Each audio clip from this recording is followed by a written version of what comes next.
بطور مسلمان ہمیں یہ جاننے کی ضرورت ہے کہ ہم نے 2022 میں کیا کھویا ہے اور کیا پایا ہے۔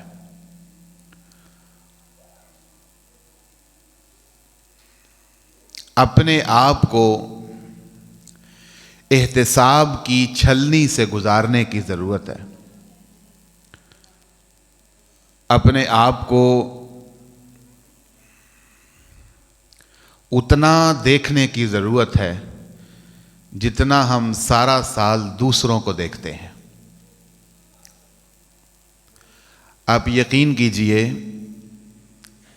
کہ اگر اس سے آدھا بھی جتنا وقت ہم دوسروں کی کوتاہیاں ڈھونڈنے میں لگاتے ہیں، دوسروں کی ٹو میں گزارتے ہیں، اس سے آدھا وقت بھی اپنی ٹو میں گزاریں، اپنی کھوج لگائیں، آپ یقین جانیں اس سے اتنا فائدہ ہوگا، 1 سے 2، 2 سے 4، 4 سے 10، 10 سے 100، 100 سے 1000۔ اگر ہر شخص آدھا وقت بھی اپنی کھوج میں لگائے تو کوئی بعید نہیں کہ پورا معاشرہ ایک آئیڈیل معاشرے کے طور پہ دیکھا جا سکتا ہے۔ بدقسمتی کہاں سے شروع ہوتی ہے؟ ایک جملہ میں دینے لگا ہوں، اگر آپ اس کی گہرائی کو سمجھ جائیں تو آپ بیماری کی جڑ پکڑ لیں گے۔ کوئی بھی مثال کے طور پہ بخار ہو جائے، زکام ہو جائے، گلا خراب ہو جائے، آپ ڈاکٹر کے پاس جاتے ہیں تو ڈاکٹر آپ سے پوچھتا ہے کہ بھائی تم نے کیا کھایا تھا، رات کو کیا کھایا تھا، صبح کیا کھایا تھا، تاکہ پتہ تو چلے کہ یہ بیماری ہوئی کیوں ہے۔ یہ تو نہیں نا کہ کوئی بندہ کہے جی میں نے ٹھنڈے ٹھار 2 گلاس پانی پیا، میرا گلا خراب ہو گیا۔ اب کوئی بھی عقل مند ڈاکٹر، حکیم یہ نہیں کہے گا کہ بھائی ٹھیک ہے جا کے تو 4 گلاس اور پی، بلکہ یہی کہے گا کہ جس وجہ سے تمہارا گلا خراب ہوا ہے وہ چیز چھوڑ دو۔ اکثر اوقات ڈاکٹر حضرات کہتے ہیں کھٹی چیزیں چھوڑ دیں، شوگر والے کو کہتے ہیں کہ آپ نے میٹھے کے قریب نہیں جانا۔ یہ عام فہم مثالیں ہیں جو میں آپ کو دے رہا ہوں بات سمجھانے کے لیے۔ تو اس میں تو کوئی دو رائے نہیں کہ ہمارا معاشرہ بگڑ چکا ہے، اخلاقیات کا دیوالیہ پن ہو چکا ہے۔ کبھی وہ جو اخلاقی قدریں تھیں وہ اب ہم میں نہیں ہیں۔ اس طرح ہمسائے کا حقوق اس کا خیال نہیں رکھا جاتا، بڑے کی اس طرح عزت نہیں رہی، چھوٹے کے ساتھ اس طرح شفقت نہیں رہی، عدم برداشت بڑھ گئی ہے، برداشت کرنے کا حوصلہ کم ہو گیا ہے، ہر شخص غصے سے بھرا ہوا ہے، چھوٹی چھوٹی باتوں پر وہ قدم اٹھا لیتا ہے کہ ساری زندگی پچھتانا پڑتا ہے۔ آپ دیکھیں تو صحیح نا کہ اس بیماری کی جڑ کیا ہے۔ جب تک جڑ نہیں پکڑیں گے، وجہ معلوم نہیں کریں گے تو اس کا نتیجہ بھی معلوم نہیں کر سکیں گے۔ تو میں آپ کو ایک جملے میں اس کا جواب دوں، آپ کو اندازہ ہوگا کہ ہم نے کامیابی کا معیار بدل دیا ہے۔ کوئی شخص بھی ہے نا، یہ چھوٹے بچے باہر بیٹھے ہوئے ہیں، یہ لڑکپن میں ہیں، ان میں سے کئی جوان ہیں، کئی بوڑھے ہو گئے ہیں، ان میں سے ہر شخص کامیاب ہونا چاہتا ہے۔ کوئی ایسا شخص ہے جو ناکام ہونا چاہتا ہے؟ کوئی ایک ڈھونڈ کر لائیں، ایک شخص جو کہے کہ میں ناکام ہونا چاہتا ہوں. ایک شخص بھی نہیں ملے گا, ایک خاتون نہیں ملے گی, ایک عورت نہیں ملے گی, ایک مرد نہیں ملے گا, ایک بچہ نہیں ملے گا. ہر شخص کامیاب ہونا چاہتا ہے, کامیابی کی منازل کو طے کرنا چاہتا ہے. رولا کہاں پڑتا ہے, مصیبت کہاں پڑتی ہے کہ جب ہم اس جو کامیابی ہے اپنے ذہن میں اس کا معیار بدل لیتے ہیں. کچھ لوگ سوچتے ہیں کہ اچھی گاڑی مل جائے, اچھا گھر مل جائے, بینک بیلنس اچھا ہو جائے تو شاید یہ کامیاب زندگی ہے. کچھ لوگوں کا یہ خیال ہے, جس کے پاس پیسہ نہیں اس سے پوچھ کے دیکھو, وہ کہے گا جی کامیاب تو وہ لوگ نے جی جنہوں کو پیسہ ہی بڑا ہے. یہ وہ باتیں ہیں جو آپ کے گھروں میں, ہمسایوں میں, دوستوں میں ہوتی ہیں, مجلسوں میں ہوتی ہیں. وہ بات بتا رہا ہوں آپ کو. کوئی کہتا ہے کہ جی کامیابی کیا ہے, کسی کھلاڑی سے پوچھو, وہ کہتا ہے کہ کامیابی یہ ہے کہ اس میدان میں میں سب سے بڑا کھلاڑی بن جاؤں. کرکٹ کے میدان میں دیکھ لیں, ہر ٹیم کی کامیابی یہ ہے کہ وہ ورلڈ کپ جیت لے. اولمپئنز کی کامیابی یہ ہے کہ گولڈ میڈل جیت لیں. یہ سارا کچھ ہے. ہر شخص نے کامیابی کا معیار بدل دیا ہے. چلو جی مان لیا, اگر کامیابی یہی ہے کہ جی بہت زیادہ بینک بیلنس ہونا چاہیے, گاڑی ہونی چاہیے, اچھی مہنگی گاڑی ہونی چاہیے, لاکھوں کروڑوں پیسہ بینک میں ہونا چاہیے, اچھا گھر ہونا چاہیے, اگر یہی کامیابی ہے تو جن کے پاس یہ ہے وہ کیوں بے سکون ہے؟ سوچنے کی بات ہے نا, کہ اگر یہی کامیابی ہے تو پھر تو وہ کامیاب ہو جانے چاہیے, ان کو سکون مل جانا چاہیے. لیکن میں آپ کو ذاتی تجربے کی بات بتا رہا ہوں. جن کے پاس دنیا کا مال و دولت ہے وہ میرے اور آپ سے زیادہ بے سکون ہو کر سوتے ہیں. چلو جی مان لیا ایک کھلاڑی کی منزل ورلڈ کپ ہے, ورلڈ کپ جیت لیا, اس کے بعد بے سکون کیوں ہے؟ تو کیا وجہ ہے کہ ہم بیماری کی جڑ نہیں پکڑ رہے؟ بطور مسلمان ہمیں نور اور روشنی اللہ کے قرآن سے لینی چاہیے. تو ہم ادھر ادھر کسی فلاسفر کی بات نہیں کرتے, کسی سیانے کی بات نہیں کرتے, کسی بابے کی بات نہیں کرتے, کسی پیر صاحب کی بات نہیں کرتے, کسی مولوی صاحب کی بات نہیں کرتے, کسی مفتی کی بات نہیں کرتے. چلو ہم اپنے پیدا کرنے والے سے پوچھ لیتے ہیں کہ کامیاب کون ہوتا ہے. اب وہ اس معیار میں اپنے گزرے ہوئے سال کو پرکھ لیں, 2022 کو پرکھ لیں, اسی معیار کو رکھ کر 2023 کی منزل طے کر لیں. یقین جانیے جو معیار کامیابی کا اللہ نے مقرر کیا ہے, جو کامیابی کا معیار اللہ نے مقرر کیا ہے, اس معیار پر کوئی پورا اترا ہے, اس کی جیب میں 1 روپیہ ہو یا لاکھ روپیہ ہو, اسے اس کی کوئی پرواہ نہیں. وہ ٹاٹ پر سوئے تو بھی اپنے دل کو سکون کے ساتھ سوتا ہے, وہ پلنگ پر بستر پر سوئے پھر بھی سکون کے ساتھ سوتا ہے, وہ دنیا کے کسی کونے میں چلا جائے پھر بھی سکون کے ساتھ رہتا ہے, اس دنیا کو چھوڑ کر قبر میں چلا جائے پھر بھی سکون کے ساتھ رہتا ہے. کیوں؟ اس نے اپنی کامیابی وہ حاصل کی جو اس کے پیدا کرنے والے نے بتائی تھی.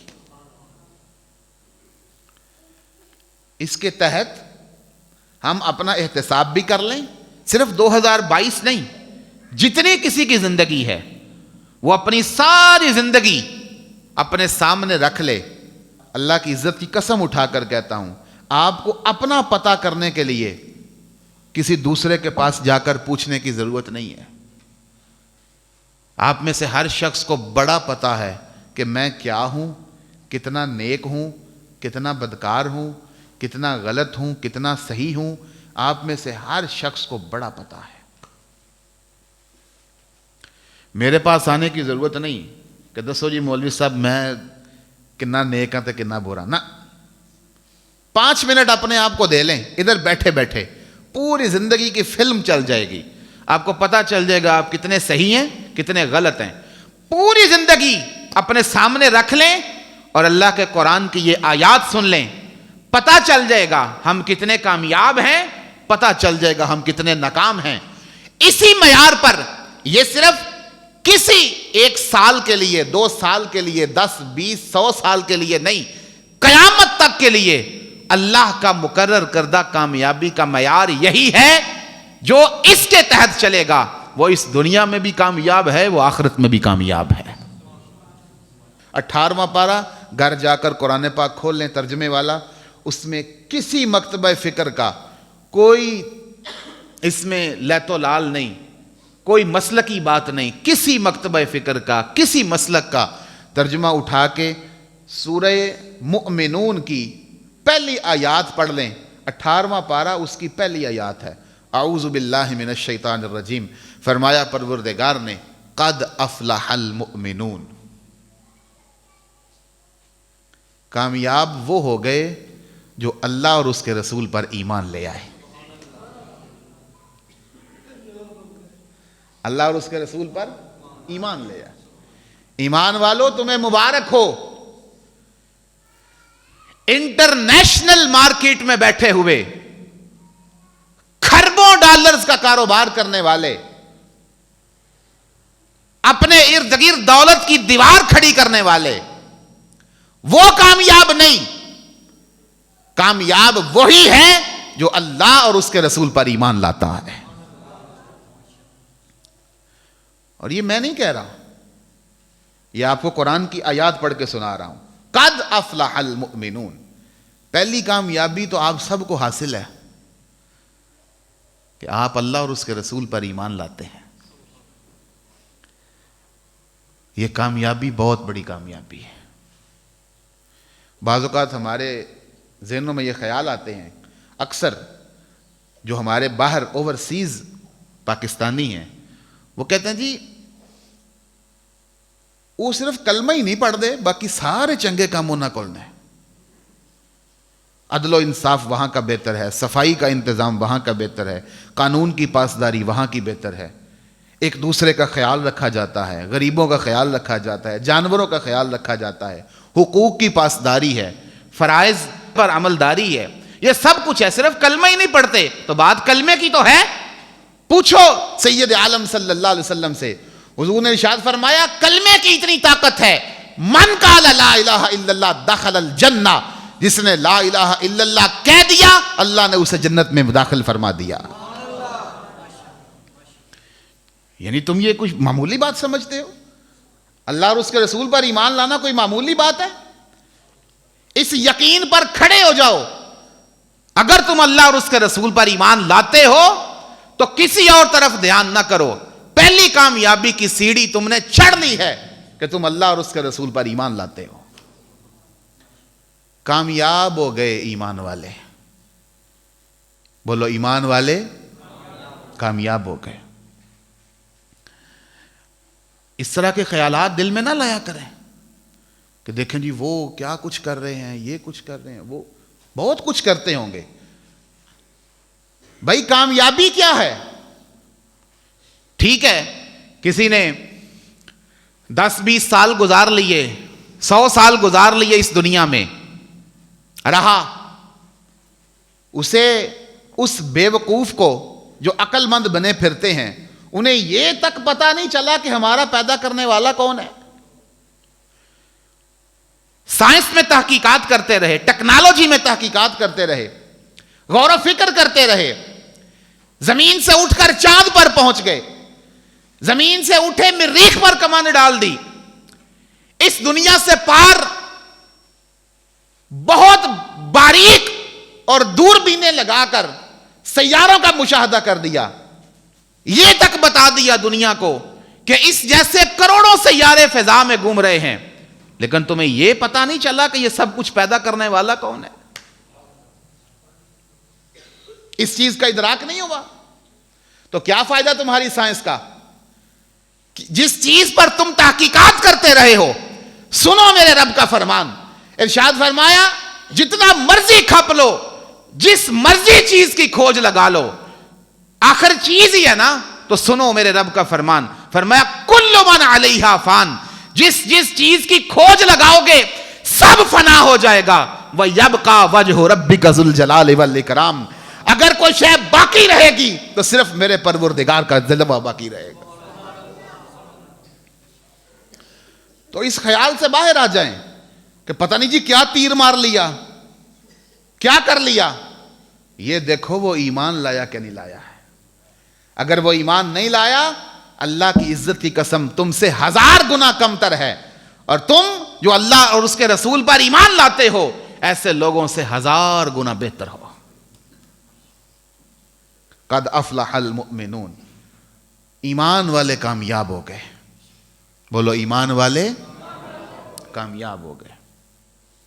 اور یہ کوئی معمولی بات نہیں، فرمایا الذین ہم فی صلاتہم خاشعون۔ اب وہ جو ایمان والے ہیں نا، جو کامیاب ہو گئے، ان کی دوسری منزل یہ ہے، ایمان لانے کے بعد اپنی نمازوں میں خشوع اور خضوع کرتے ہیں، گہرائی میں جا کر اپنے رب کو یاد کرتے ہیں۔ خشوع و خضوع کیا ہے؟ خشوع و خضوع یہ نہیں کہ بندہ اگر دکاندار کہیں نماز پڑھنے آ گیا تو اس کو موقع مل گیا پیچھے سے امام دے کر کے چپ کر کے ساری نماز دکاندار صاحب کی تھا، یہ خشوع و خضوع نہیں۔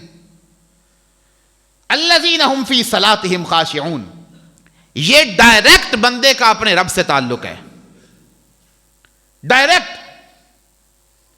یار سیدھی سی بات ہے، میں آپ سے بات کر رہا ہوں اور میں اپنا منہ پیچھے کو کر لوں تو آپ کیا سمجھیں گے؟ یہ تو دنیاوی گفتگو کے آداب کے خلاف ہے۔ آپ کا بیٹا آپ سے کھڑا ہو کے کہ ابا جی السلام علیکم، اور منہ اس کا اس طرف ہو،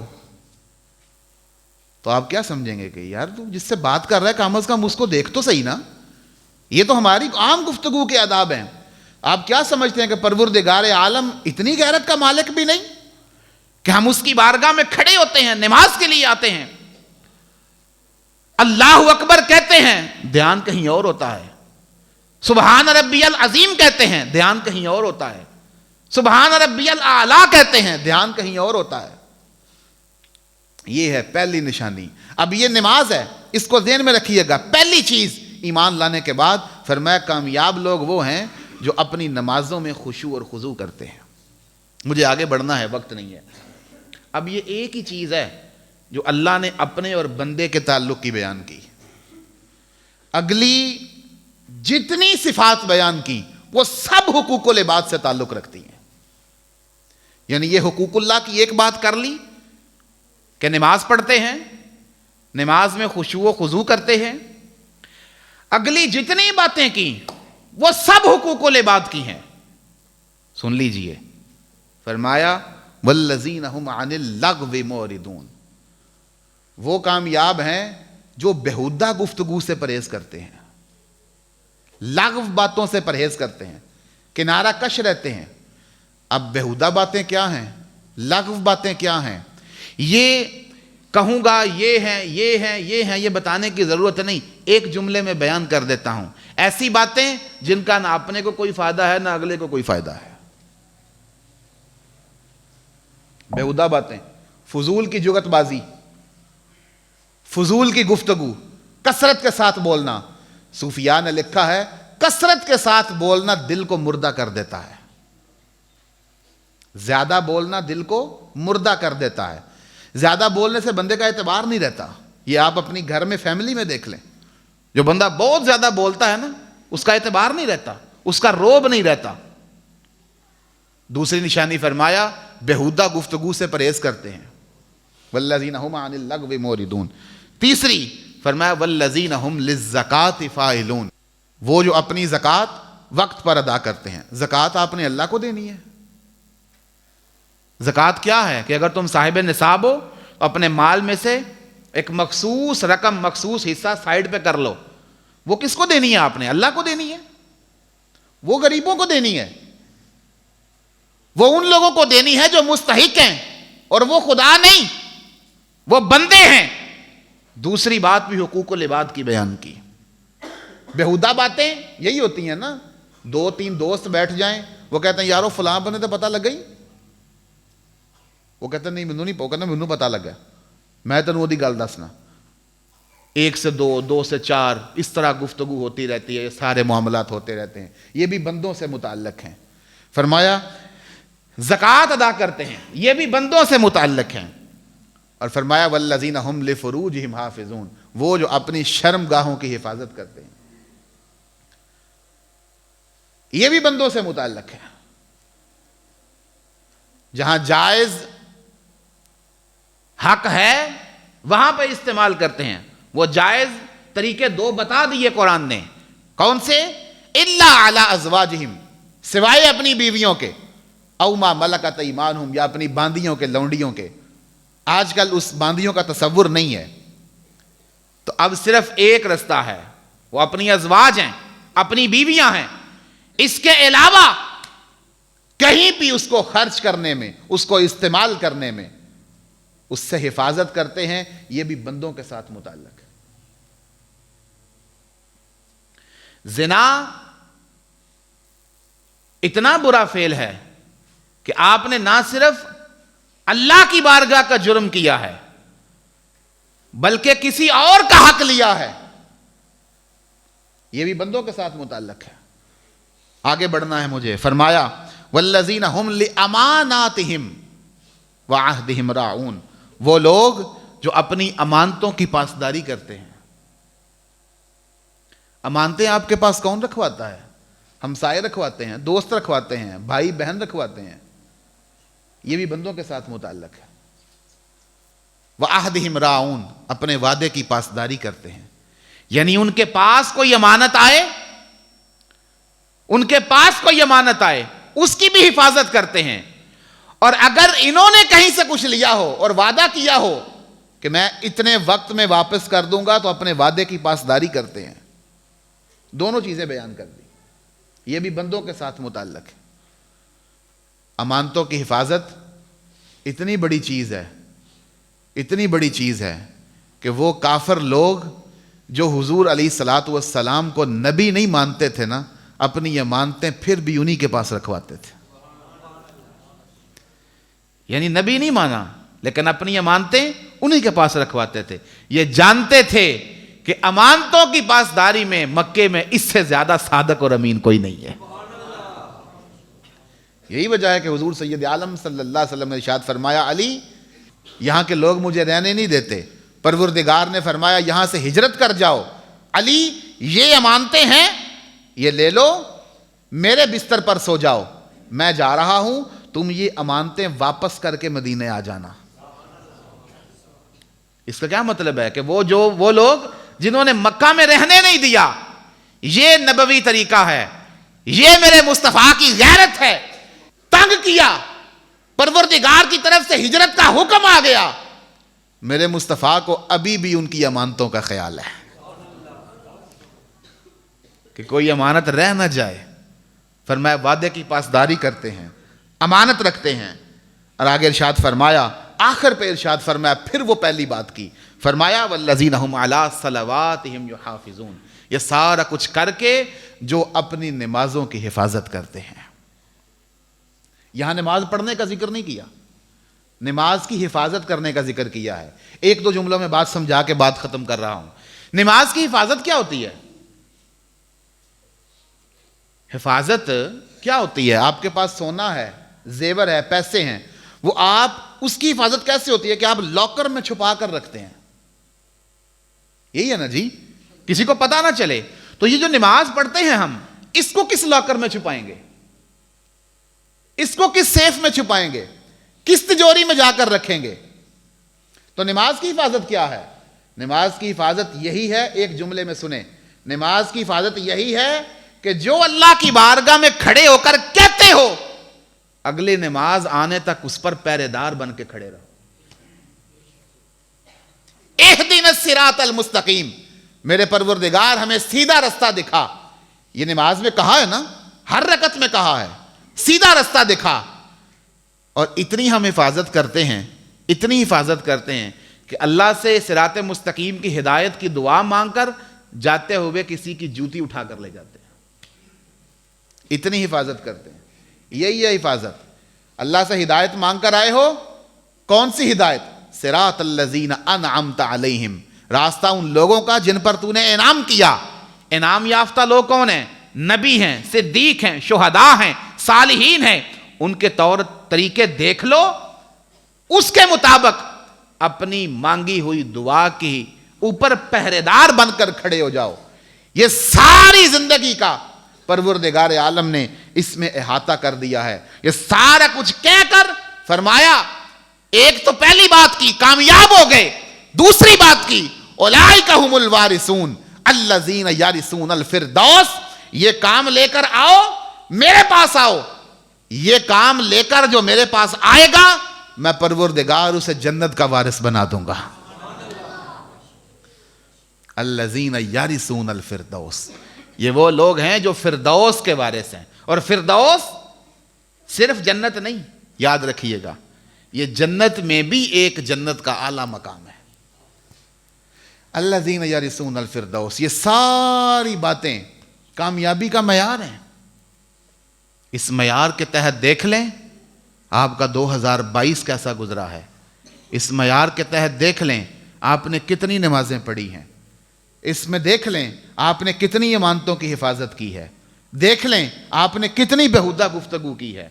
دیکھ لیں آپ کے اوپر زکوٰۃ لازم تھی تو آپ نے دی کہ نہیں دی ہے. دیکھ لیں اس میں آپ نے اپنی شرمگاہوں کی حفاظت کی ہے کہ نہیں کی ہے. اس میں دیکھ لیں کہ آپ نے اپنی نمازوں کی حفاظت کی ہے. یہ کامیابی کا معیار ہے. اس کے تحت اپنا 2022 بھی دیکھیں اور اگر کہیں کمی ہے تو عہد کریں کہ ہم نے اس کامیابی کے معیار پر عمل کرنا ہے تاکہ ہماری اگلی زندگی بہتر طریقے سے گزرے. پروردگار عالم جو کہا سنا اس پر عمل کی توفیق عطا فرمائے. وما علیہ الا البلاغ.